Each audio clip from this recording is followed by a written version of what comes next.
नमस्कार, कंज्यूमर अड्डा में आपका स्वागत है। मैं हूं मनोज श्रीवास्तव। भारत की डिजिटल क्रांति ने देश की अर्थव्यवस्था को नई ऊंचाइयों पर पहुंचाया है।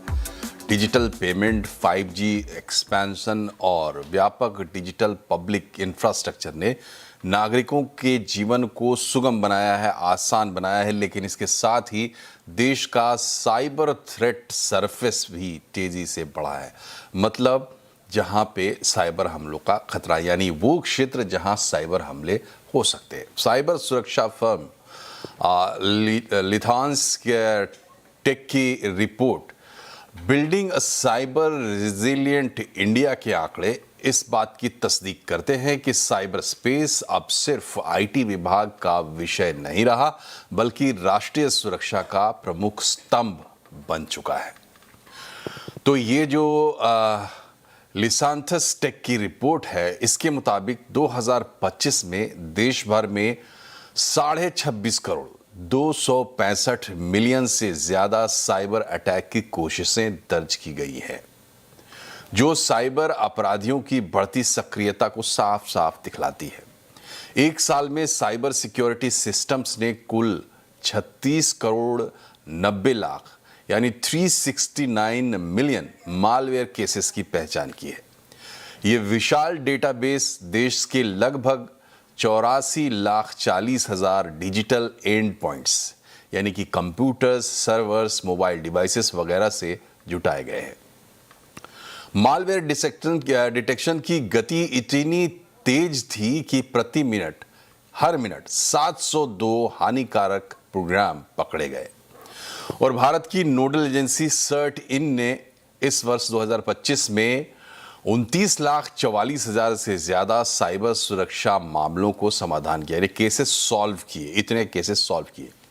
पकड़े गए कुल खतरों में, थ्रेट्स में से लगभग 70% ट्रोजन और फाइल इन्फेक्टर्स रहे। तो ये सिस्टम में चुपके से घुसकर संवेदनशील डेटा चुरा लेते हैं और नेटवर्क तक अनऑथराइज्ड एक्सेस बनाने के लिए ये सबसे आम हथियार साबित हुए हैं। साइबर हमलों और मालवेयर एक्टिविटी को देखते हुए साफ पता लगता है कि ये डिजिटल इंडिया के इंस्टीट्यूशनल इंफ्रास्ट्रक्चर पर लगातार प्रहार करने की कोशिश करते हैं।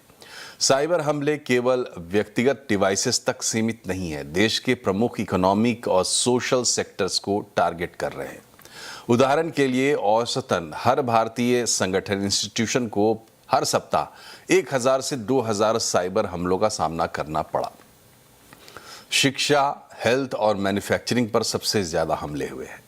अस्पताल, शैक्षणिक संस्थान और मैन्युफैक्चरिंग यूनिट्स साइबर अपराधियों के प्राइमरी टारगेट्स रहे हैं, जहां डेटा में सेंधमारी या कामकाज ठप करने की कोशिश की गई। इंडस्ट्रियल सप्लाई चेन को पंगु बनाने और महत्वपूर्ण प्रशासनिक कामकाज को बाधित करने के उद्देश्य से सरकारी मंत्रालयों और मैन्युफैक्चरिंग यूनिट्स को बार बार टारगेट किया गया। डिजिटल गवर्नेंस का विस्तार होने के साथ सरकारी नेटवर्क पर हमलों की तीव्रता में अभूतपूर्व वृद्धि हुई है। इससे प्रशासनिक नेटवर्क की सुरक्षा और अधिक प्रासंगिक जरूरी हो गई है। और अब रिपोर्ट का सबसे संवेदनशील पहलू, और वो ये कि जियोपॉलिटिकल इवेंट्स और जो मिलिट्री अभियान होते हैं, उसके दौरान साइबर स्पेस को युद्ध के मैदान की तरह इस्तेमाल किया जाता है। सबूत, ऑपरेशन सिंदूर के दौरान भारत के खिलाफ लगभग 1.5 मिलियन यानी 15 लाख साइबर हमले की कोशिशें की गई। इसमें DDoS, distributed denial of service, fishing और मालवेयर अभियान शामिल थे। भारी सुरक्षा घेरे के बावजूद लगभग 150 साइबर हमलों में हमलावर आंशिक रूप से सेंध लगाने में सफल रहे। देश के क्रिटिकल इंफ्रास्ट्रक्चर को पंगु बनाने की नीयत से पावर ग्रिड और बिजली क्षेत्र पर ही अकेले 2 लाख से ज्यादा घुसपैठ की कोशिशें की गई। इसके साथ ही टेलीकॉम नेटवर्क और हाई सेंसिटिव उच्च संवैधानिक पदों की वेबसाइटों को भी लगातार लक्षित किया गया। तो इसका मतलब क्या है? इसका मतलब ये है कि हम एक ऐसी दुनिया में रह रहे हैं जिसका एक बड़ा हिस्सा डिजिटल है और इम्पॉर्टेंट हिस्सा डिजिटल है, जहां हमारी आर्थिक गतिविधियां हैं, जहां हमारी प्रशासनिक गतिविधियां और तमाम तरह की चीज़ें हैं। और उनके ऊपर जो खतरा है उसको हम एक छोटा सा खतरा या इंडिविजुअल खतरे के तौर पर नहीं दे सकते, क्योंकि हमने पूरी इकोनॉमी उसके आसपास बिल्ड की है, तो उसको एक नेशनल सिक्योरिटी का इशू अब माना जाना चाहिए। इसी पर हम बातचीत करेंगे। हमारे साथ हैं साइबर एक्सपर्ट रितेश भाटिया और प्रीवा सेपियंस के फाउंडर और सीईओ अभिलाष सौंदरराजन। आप दोनों का बहुत बहुत स्वागत है। रितेश भाटिया, जब हम साइबर सिक्योरिटी की बात करते हैं अपने देश के संदर्भ में, और ख़ास करके अब जबकि हमको ऐसा लगता है कि नेशनल सिक्योरिटी जैसी इम्पोर्टेंस इसको देनी चाहिए, तो हम किस चीज़ की बात करें? क्या तस्वीर एक आम आदमी को समझना चाहिए? देखिए मनोज जी, अगर आप देखोगे तो एक आम आदमी को ये देखना पड़ेगा कि हर चीज जो टेक्नोलॉजी से कनेक्टेड है, जो टेक्नोलॉजी से ड्रिवन है रादर, और इंटरनेट से कनेक्टेड है, वो सिक्योर्ड नहीं है। अभी अगर आप देखोगे तो आपने बीच में एक शो भी किया था, वो जो ईवी व्हीकल्स की हम बात कर रहे थे, ठीक है, कहाँ पे कुछ बच्चों ने वो मस्ती की वगैरह, जिसके कारण वो ईवी रोक दिए वगैरह, ये सब। तो वो भी एक चीज है, भले वो इंटरनेट से नहीं कनेक्टेड थी लेकिन ब्लूटूथ से कनेक्टेड थी, लेकिन टेक्नोलॉजी पे जो चल रही थी। तो आज के दिन में जो भी टेक्नोलॉजी से है, टेक्नोलॉजी से चल रही है, और अगर वो कनेक्टेड है इंटरनेट से, साइबर पे, वो कुछ भी पर्टिकुलरली सिक्योर नहीं है। और आप ये जो रिपोर्ट है, इसमें आपने ये भी बात की है कि क्रिटिकल इंफ्रास्ट्रक्चर, हम ऑलरेडी देख चुके हैं ये कि बीच में जैसे कुंडकुलम जो न्यूक्लियर प्लांट है उस पे हैक हुआ था। अभी of lately bank of Baroda पे अगर आप देखोगे तो जो हालत हुई थी, कितना सारा डेटा, इतना डेटा लीक हुआ है, इतना, मतलब जैसे वो केवाईसी का ही डेटा है, और वो केवाईसी का डेटा मतलब मैं वो लेके आज किधर भी जा सकता हूं और एक म्यूल अकाउंट्स वगैरह सारे खोल सकता हूं। तो आप देखोगे तो जब क्रिटिकल इंफ्रास्ट्रक्चर की बात आ रही है, हमारे जो यूपीआई यूज कर रहे हैं उनकी बात आ रही है, जो सोशल मीडिया हम जो यूज कर रहे हैं, हर जगह पे खतरा है और हर मोड पे। और ये एआई के कारण ये खतरा बहुत ज्यादा बढ़ चुका है मनोज जी। जी, तो अभिलाष, एक बार आपसे भी हम जान लेते हैं कि आपके हिसाब से थ्रेट परसेप्शन किस तरीके का है एक आम आदमी के समझने के लिहाज से? बिल्कुल। सो जैसे आप अभी रितेश जी ने बताया, डिवाइसेस में जो आप डिवाइसेस यूज करते हो, मोबाइल पे, लैपटॉप पे, और आपका ब्राउजिंग बिहेवियर, आप कौन से वेबसाइट में जाते हो, क्या यूज करते हो, इन पूरा का डेटा आपके हैकर्स के पास, अटैकर्स के पास जाता है। एंड जब उनको पता नहीं है कि ऐसे डेटा का भी मिसयूज हो सकता है, इसी को यूज करके, सोशल इंजीनियरिंग करके उनका पैसा भी छीना जाता है, राइट? एंड दिस ये बहुत सारे डिफरेंट डायमेंशंस में होते हैं। एंड स्पेशली जो अभी बैंक्स के लेवल पे हो रहे हैं या बाकी इंस्टीट्यूशंस के लेवल पे हो रहे हैं, whether it is critical infrastructure में हो, जैसे आधार, यूपीआई, वो लेवल पे टारगेट किया जाए, लाइक अभी माइथोस जैसे सॉल्यूशंस आ रहे हैं, जिसको यूज दुरुपयोग भी हो सकता है, एंड उसे डेटा लेने का तरीका बता सकता है, एंड उसको इट कैन नया इश्यूज जो है, बग्स जो है सॉफ्टवेयर में, जो अभी तक पता भी नहीं था, उनको भी आइडेंटिफाई करके डेटा निकाला जा सकता है।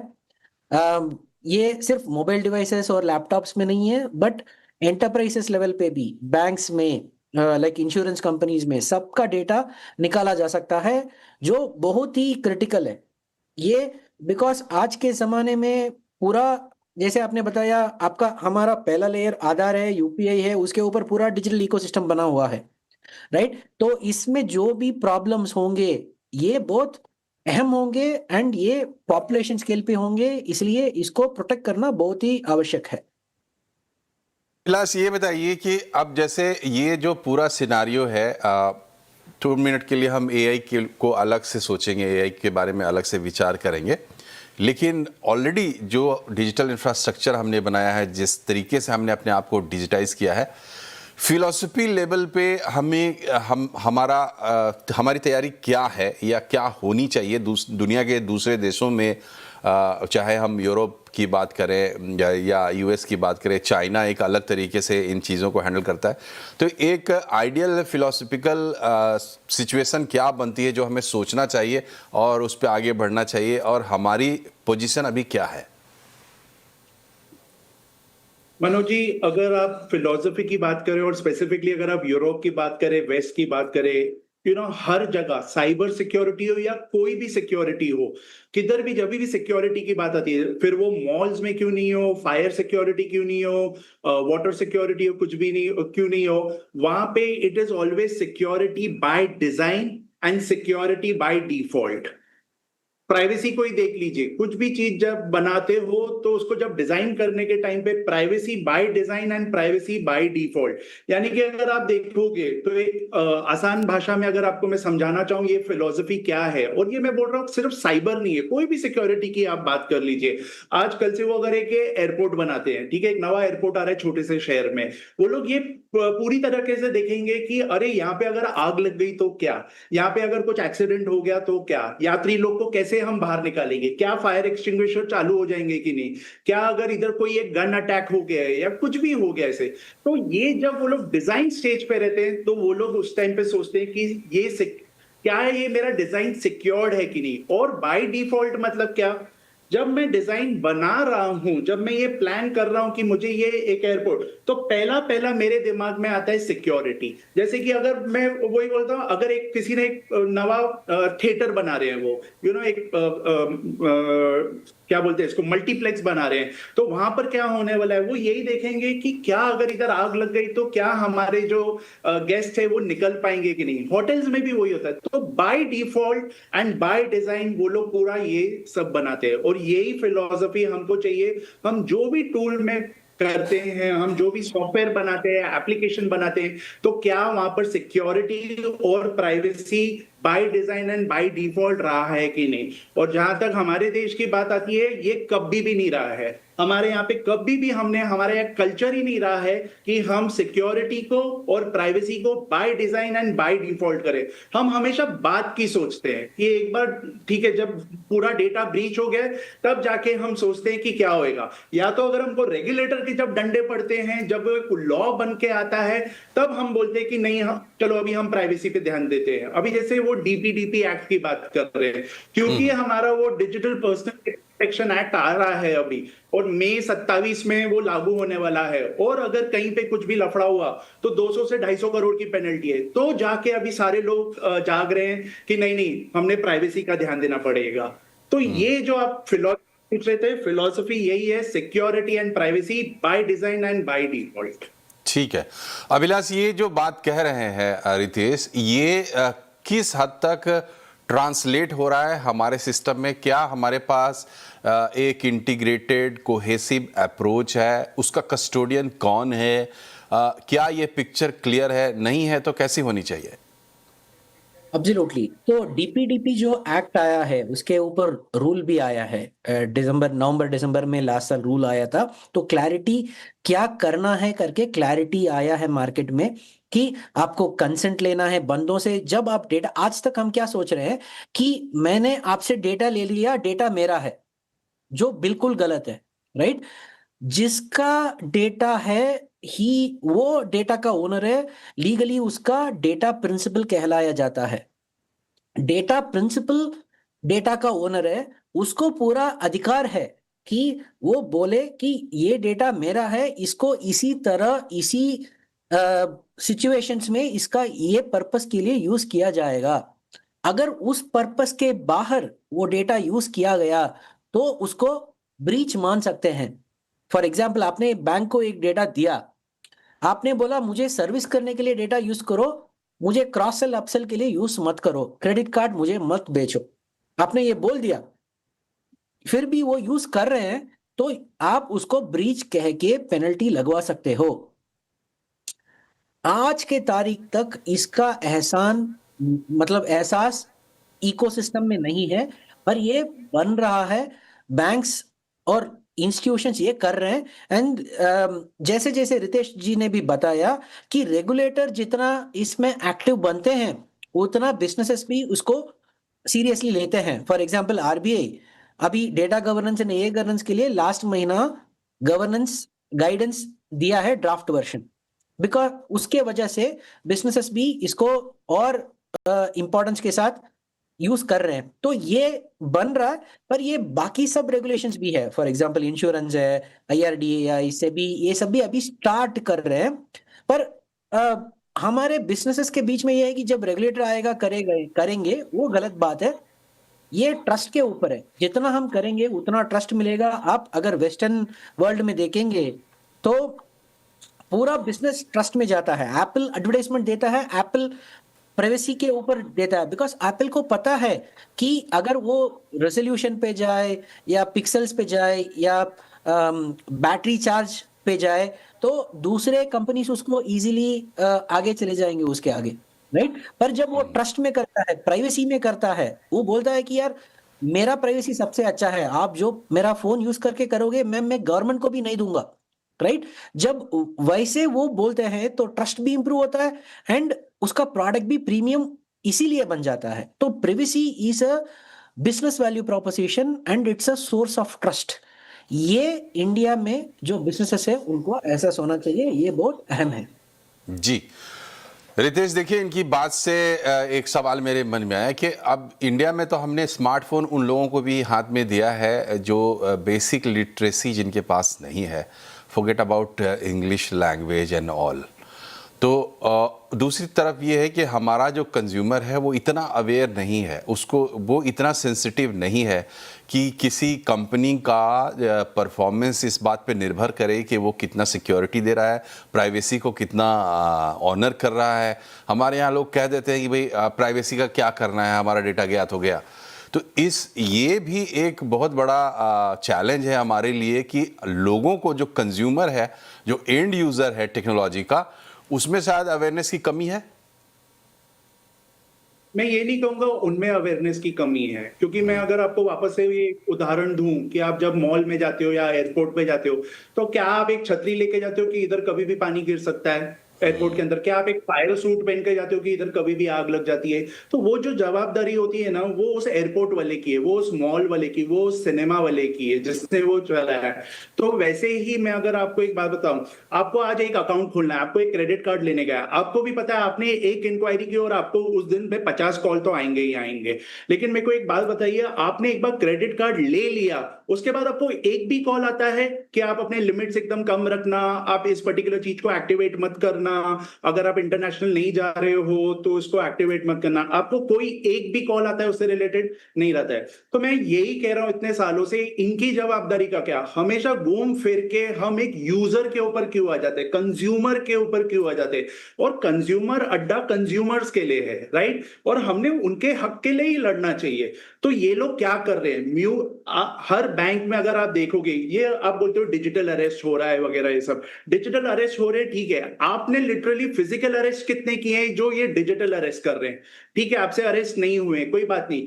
ये जो पैसा जा रहा है, ये हम कोई बिटकॉइन में, क्रिप्टो करेंसी में तो नहीं दे रहे, कोई एक बैंक अकाउंट में जा रहा है। उस बैंक अकाउंट में खाता खुला कैसे है? आप बोलते हैं म्यूल अकाउंट है, म्यूल अकाउंट आया कैसे है? तो यहाँ पे कोई वो सब रोक टोक नहीं हो रही है। तो हम क्या कर रहे हैं, हमारे यूजर को अवेयर करने के लिए व्हाट्सएप को ही आप देख लीजिए, आए दिन सबका व्हाट्सएप हैक होता बैठता है। एक वो अपना 2 स्टेप वेरिफिकेशन को कंपलसरी क्यों नहीं करता है? बहुत सिंपल सी चीज है, आप सेटिंग्स में जाइए, अकाउंट में जाइए, वहां पे आपको दिखेगा 2 स्टेप वेरिफिकेशन, उसको ऑन कीजिए भाई। और ये काम व्हाट्सएप का है बताना, मेरा काम नहीं है। मैं क्यों आपके या सीएनबीसी आवाज क्यों 1000 लोगों को बोले? व्हाट्सएप वैसे पूरे के पूरे 4-4 पेजेस के एड्स देता बैठता है हर महीने, उसको एक ये देने में क्या दिक्कत हो रही है? तो ये छोटी छोटी चीजें, तो इसके लिए हम बोलते हैं इन पे इनकी जो जवाबदारी है ना, ये इनसे पूछना बहुत जरूरी है। और मैं बोलता हूं कंज्यूमर अड्डा पे आप मेरे को जितनी बार बोला होगे, मैं कंज्यूमर के हक में ही इन लोगों से ये सवाल करना चाहूंगा। मनोज नहीं, ठीक बात है। आपने पहले भी ये स्टैंड रखा है कई मसलों पे बातचीत के दौरान। तो ये इशू है, और जैसे इन्होंने एग्जाम्पल दिया डिजिटल अरेस्ट का, था भाई अगर ठीक है कि कोई आदमी किसी को आप डिजिटल अरेस्ट कोई कर लेता है तो उसके पास फिर उसके सिर्फ एक पैन कार्ड लेने के बाद पैन डेटा मान लो वो एक्सट्रैक्ट करे तो उसकी पूरा फाइनेंशियल कुंडली हैकर्स के पास या उन साइबर क्रिमिनल्स के पास कैसे आता है? तो कहाँ कहाँ लूप होल है? क्या सिर्फ data personal data protection act जो आ गया है उससे बात बन जाएगी? क्या हमें रेगुलेटर की जरूरत? बहुत से सवाल हैं। एक छोटे से ब्रेक के लिए हम रुक रहे हैं, वापस आते हैं तो अपने एक्सपर्ट से जानेंगे।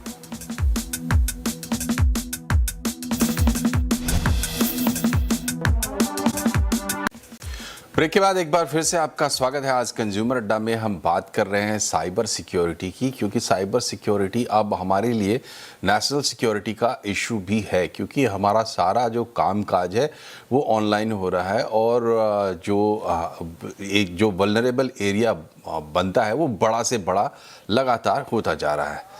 अभिलाष, ये बताइए कि अब ये पूरा जो सिनारियो हम देख रहे हैं इसमें जो साइबर थ्रेट्स हैं या साइबर सिक्योरिटी की जो ज़रूरत है वो हमारे लिए अपॉर्चुनिटी भी तो बन सकती है। अब इसमें कह रहे हैं कि 10 लाख प्रोफेशनल्स की ज़रूरत हमें पड़ेगी आने वाले सालों में, तो ये एक बिजनेस अपॉर्चुनिटी भी बननी चाहिए। क्या बन रही है? हमारे देश का अभी का जो माहौल है, जो इकोसिस्टम है, उसमें आपको क्या दिखाई दे रहा है? एब्सोल्युटली, ये बिजनेस के लिए एंड लोगों के लिए दोनों बहुत अच्छा अपॉर्चुनिटी है। आप इसराइल को देखिए, इसराइल दुनिया का साइबर सिक्योरिटी का हब माना जाता है। छोटे-छोटे देश में बहुत छोटे-छोटे कंपनी आते हैं, वो दुनिया भर के बड़े-बड़े कंपनी को सॉल्यूशंस देते हैं। आप चेक पॉइंट से लेके आज के बहुत सारे नए पालो अल्टो, बाकी बहुत सारे कंपनीज ले लीजिए साइबर सिक्योरिटी में, वो उनका फाउंडेशन इसराइल में रहता है। जब इसराइल कर सकता है, इंडिया उससे 1000 गुना ज्यादा कर सकता है, बिकॉज अपने पास लोग हैं। लोग अपने कैपेसिटी इस एरिया में बढ़ा सकते हैं। एंड फ्यूचर जो एआई होगा, एआई को कंट्रोल कौन करेगा? एआई को साइबर सिक्योरिटी ही कंट्रोल करेगा, राइट? ये टर्मिनेटर जैसा नहीं है कि वो दूसरा टर्मिनेटर आएगा, पर इसको कंट्रोल करने में, डेटा एंड एआई को कंट्रोल करने में प्राइवेसी एंड सिक्योरिटी का बहुत अहम पार्ट रहेगा। एंड ये कंपनीज के लिए भी अच्छा अपॉर्चुनिटी है, बिकॉज ये ट्रस्ट का रूट है, राइट? इसके अलावा आप ट्रस्ट ही नहीं कर सकते, डेटा को दे नहीं सकते, ले नहीं सकते, एप्लीकेशंस बिल्ड नहीं कर सकते, सर्व नहीं कर सकते। ये बहुत कोर बन जाएगा बिजनेसेस के लिए। एंड सिमिलरली लोगों के लिए जो पढ़ रहे हैं, स्टूडेंट्स के लिए ये बहुत ही इंपॉर्टेंट एरिया है, जो उसमें सर्टिफिकेट कर सकते हैं। फॉर एग्जांपल क्वांटम क्रिप्टोग्राफी वो आ रहा है, एआई आ रहा है, साइबर सिक्योरिटी आ रहा है। सिक्योरिटी उसमें प्राइवेसी कंप्लीटली अलग एरिया है। Data in use and data at rest and transit, ये दोनों अलग अलग एरियाज है। And data in use is बिल्कुल नया एरिया है, जो आपको anonymisation, सुडोनिमाइजेशन, synthetic data, differential privacy, ऐसे बहुत सारे कटिंग एज टेक्नोलॉजीज आ रहे हैं। ये एआई के लिए भी बहुत फाउंडेशन रहेगा। ये जब अंडरस्टैंड करेंगे एंड कैपेबिलिटीज बिल्ड करेंगे, बिजनेसेस बिल्ड करेंगे, हम दुनिया को जीत सकते हैं इसके ऊपर। जी, तो पोटेंशियल भी है। हर एक जहाँ पे प्रॉब्लम होती है वहाँ पे पोटेंशियल भी होता है। रितेश, ये बताइए कि आपको क्या लगता है वे फॉरवर्ड क्या होना चाहिए, और जो एक्ट हमने एक बनाया है जो आगे लागू होने वाला है, वो क्या एक माइलस्टोन है इसमें? जी, वो एक माइलस्टोन है, लेकिन अभी मैं आपको एक बात बताऊं, क्या वो एक्ट अब आ रहा है जो 2026 में है, वो 2023 में आ चुका है, ठीक है? और वो 2023 तक, या मैं बोल रहा हूँ आज के दिन तक जितने ब्रीचेस हो चुके हैं उसका क्या, सारा डेटा तो बाहर है। आपको क्या लगता है, आपका, मेरा, मेरे घर वालों का क्या पैन कार्ड, आधार कार्ड सब बाहर नहीं है? ऑब्वियसली बाहर है। हमारा सारा एक से एक डेटा हमारा बाहर है। इसके पहले लाखों करोड़ों ब्रीचेस हो चुके हैं, मतलब सॉरी, लाखों करोड़ों डेटा पॉइंट्स से, मतलब डेटा पॉइंट्स आ चुके हैं बाहर, इतने ज्यादा ब्रीचेस हो चुके हैं। तो वो एक्ट अब आ रहा है, यानी कि मई 27 के बाद से जब अगर कुछ होएगा वगैरह, तब जाके वो थोड़ा पेनल्टी वगैरह लगेगा, तो ठीक है। लेकिन मेरा क्वेश्चन ये है, पहले का जो डेटा जो इतना बाहर आ चुका है उसका क्या? आगे चलने के लिए भी मैं अगर आपको बोलूं, हमारे पास अभी जैसे हम एआई की बात कर रहे हैं, लेकिन कहां पर एआई गवर्नेंस किधर है हमारे इधर? हम एआई में जितना भर भर के हर एक इंडिविजुअल डाल रहा है, कंपनी डाल रहे हैं, हमने ऑलरेडी देख चुके हैं कि एआई में भी कितने ब्रीचेस हो चुके हैं। उसके एक्ट के बारे में कहां बात हो रही है? तो आप कुछ भी देखेंगे ना, हम बहुत पीछे हैं। टू बी इसके लिए जो नवा जो जनरेशन है, जो नवे जो प्रोडक्ट्स आ रहे हैं, उनके लिए बहुत जरूरी है कि वो समझे कि सिक्योरिटी बाय डिजाइन और प्राइवेसी बाय डिजाइन उनके लिए बहुत इंपॉर्टेंट होने वाली है। हर चीज आप जब डेवलप कर रहे हो तो मतलब एक ध्यान में रखिए कि क्या ये सिक्योर्ड है कि नहीं है। हर कंपनी से वो निवेदन है, क्योंकि हर कंपनी क्या कर रही है, बस वो बोलती है ये वाला एक ऑडिट रिपोर्ट दे दो। आज के दिन में ऐसी छोटी छोटी इतनी सारी कंपनियां हैं जो आपका बिना ऑडिट की आपको 5,000 10,000 में रिपोर्ट्स भी बना के दे रही है। तो किस सिक्योरिटी की हम बात कर रहे हैं, इसको कोई भी सीरियसली नहीं ले रहा है। गवर्नमेंट को बहुत हेविली आना पड़ेगा। सर्ट इन जो हमारा है, जो computer emergency response team of India है, उनको बहुत हेविली आना पड़ेगा देखने के लिए। उनको उनके खुद के हिसाब से सरप्राइज ऑडिट करने चाहिए ये सारे कंपनीज के, छोटी कंपनीज हो या बड़ी कंपनीज हो, कि क्या सिचुएशन क्या है एक्चुअली। मनोज जी। तो जो नेक्स्ट जनरेशन की चीज़ें होंगी उससे पहले हमें संभलने के लिए वक्त है। और जैसा कि हम जानते हैं अपनी फितरत से, हालांकि अपडेट और अपग्रेड करते रहना भी ज़रूरी होता है और हम करते भी हैं, तो क्या हम कोई डिज़ास्टर देखेंगे उसके बाद उस दिशा में हम आगे बढ़ेंगे, या फिर जो छोटी मोटी चीज़ें हो रही है उससे सबक लेते हुए हम अपने आप को और टाइटन करेंगे? क्योंकि हम बहुत ज़्यादा उलझे रहते हैं पॉलिटिक्स में, आलतू फालतू की बातों में, जबकि हमारा जीवन जो है वो दूसरी दिशा में जा रहा है, जहाँ टेक्नोलॉजी है, जहाँ इकोनॉमी है, पूरी दुनिया, मॉडर्न दुनिया एक अलग चाल में चल रही है। क्या हम उस तरीके से सोचना शुरू करेंगे या फिर हम कोई झटका खाएंगे तब सोचना शुरू करेंगे? यही बड़ा सवाल है। आप दोनों का बहुत बहुत शुक्रिया हमसे जुड़ने के लिए। प्रोग्राम में फिलहाल इतना ही। नमस्कार।